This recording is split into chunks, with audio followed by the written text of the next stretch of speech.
mapagpalang araw po para sa ating lahat. Ako nga po pala si Ginoong Harold Magdato, BSN Filipino 3. At ngayong araw ay ating pag-uusapan ang isa sa pinakamahalagang paksa o isyu sa kasalukuyang panahon sa ating lipunan, ang korupsyon.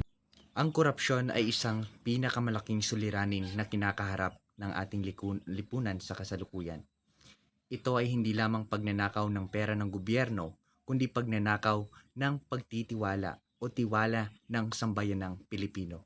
Sa bawat pagnanakaw, sa bawat perang nawawala sa pondo ng ating gobyerno, maraming bata ang hindi nakakapag-aral, maraming pamilya ang nagugutom dahil sa kahirapan.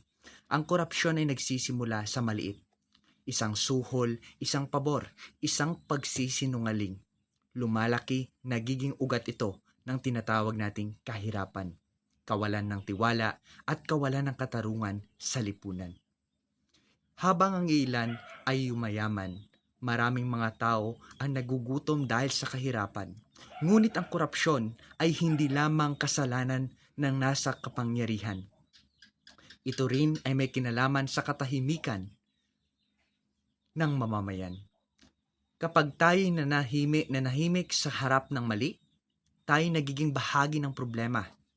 Kapag tinanggap natin ang mali bilang normal, unti-unti nating sinisira ang sariling dangal bilang isang bayan.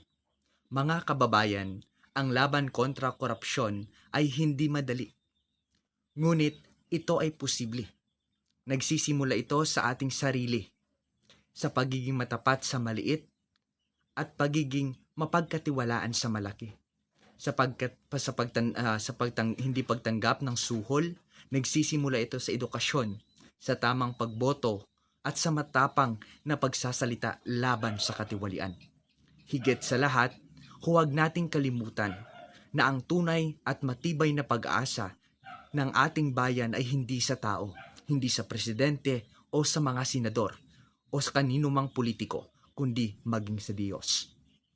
Sa Diyos lamang ang ating pag-asa at wala na pong iba. Ang bayan ay tunay na mababago kung ang kanyang tiwala ay nasa Diyos lamang.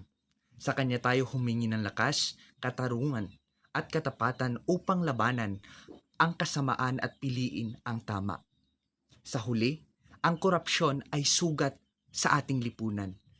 Ngunit ang sugat na ito ay maaaring pagalingin sa pagkakaisa, sa katapatan at malasakit sa kapwa at sa paggabay ng Diyos. Maaari nating itayo ang isang lipunang makatarungan at malinis. Nasa ating mga kamay ang pagbabago at nasa Diyos ang pag-asa. Huwag tayong mawala ng pag-asa dahil sa korupsyon sa kasalukuyan sa ating lipunan, sapagkat ang isang bayang may paninindigan at pananampalataya ay bayang hindi kailanman matatalo. Maraming salamat at mabuhay, Pilipinas.